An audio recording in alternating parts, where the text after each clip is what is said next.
Hai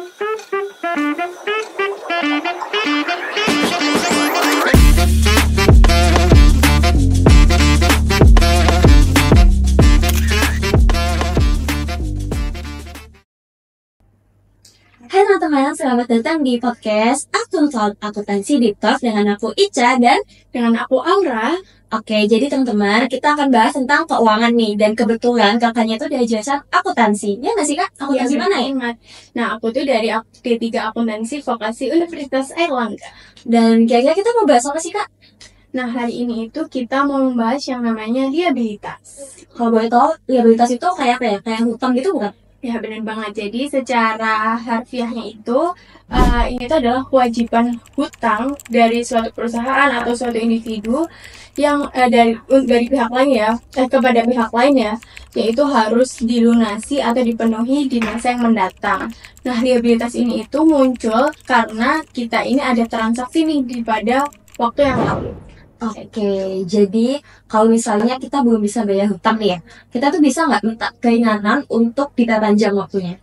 Oke, aku jelasin dulu ya sebelumnya. Jadi di liabilitas itu dibagi menjadi dua, ya, ada liabilitas jangka pendek dan ada liabilitas jangka panjang. Nah, liabilitas jangka pendek itu diharapkan akan diselesaikan dalam kurun itu paling lambat itu 12 bulan atau dalam satu siklus operasional usaha itu. Oke. Jadi di sini misalnya ada kayak utang usaha, lalu ada wesel bayar, ada juga hutang pajak penjualan, hutang pajak penghasilan, dan yang terakhir ada liabilitas terkait karyawan. Misalnya itu kayak hutang gaji dan lain-lain. Oke, jadi semisal nih ya, kalau hutang jangka panjang itu berarti bisa dibayar waktunya tuh beda aja 1 tahun 12 bulan gitu ya? Ya, benar banget nih. Jadi misalnya ini kayak ada hutang obligasi, lalu ada hutang hipotek, dan ada hutang bank jangka panjang, lalu ada hutang leasing juga, dan ada kewajiban jangka panjang lainnya. Oke, nah teman-teman, jadi bisa diingat ya, kalau liabilitas itu ada 2 kewajiban, yaitu kewajiban jangka pendek dan kewajiban jangka panjang. Nah, kalau misal nih kak, di perusahaan itu kan pasti ada di saat dimana mereka tuh nggak mampu untuk membayar hutang ke kreditur. Itu mereka tuh bisa termasuk perusahaan yang akan bangkrut nggak sih? Oke, itu pertanyaan cukup menarik banget ya. Nah, kebetulan juga aku kemarin tuh habis research juga, dan aku nih nemu nih di internet juga ada contoh kasus ya. Nih, aku mau bacain ya. Oke. Jadi ada sebuah perusahaan yaitu PT Sariwangi. Nah, PT Sariwangi ini mengalami peningkatan hutang yang cukup signifikan. Jadi dia itu sekitar 1 triliun. Nah, kreditur utama PT Sariwangi ini adalah PT Bank ICBC. Jadi pada tahun 2015, PT Sariwangi dan PT Maskapai Perkebunan Indorub Sumber Wadung itu menyepakati perjanjian perdamaian dengan kreditur, yaitu si PT Bank ICBC tadi, untuk merestrukturisasi utang. Jadi perusahaan itu gagal memenuhi kewajiban membayarnya sesuai perjanjian tersebut. Nah, itu tuh menyebabkan PT Bank ICBC Indonesia itu mengajukan pembatalan homologasi atau perdamaian ke Pengadilan Niaga Jakarta Pusat. Nah, sehingga pada tanggal 17 Oktober 2018 itu, Majelis Hakim Pengadilan Niaga Jakarta Pusat mengabulkan permohonan pembatalan homologasinya dan menyatakan PT Sariwangi serta PT Maskapai Perkebunan Indorub Sumber Wadung tadi dalam keadaan pilot. Akibat dari putusan ini itu, PT Sariwangi dan anak perusahaannya resmi dinyatakan pilot.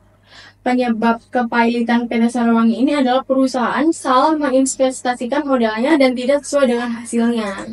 Oke, nah kalau gitu dampaknya itu apakah akan berpengaruh terhadap industri teh nasional ya kak? Secara kan PT Sariwangi itu sebagai pengoplo teh celup di Indonesia.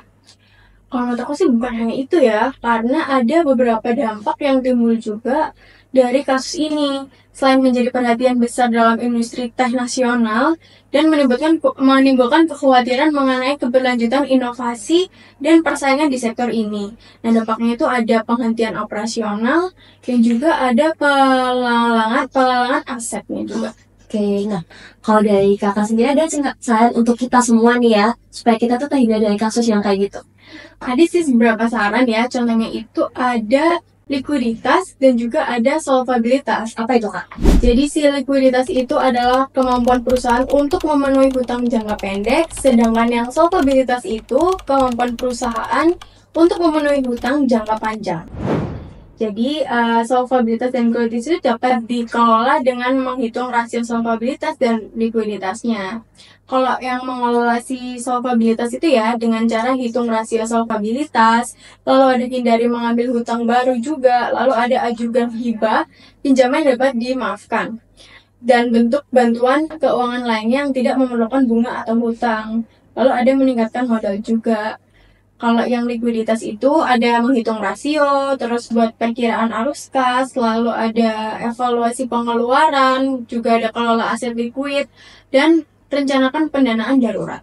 Oke, nah menarik banget nih teman-teman podcast kita. Semoga apa yang kita sampaikan, apa yang Kak Awea sampaikan itu bisa disampaikan ke teman-teman secara singkat dan paham ya teman-teman.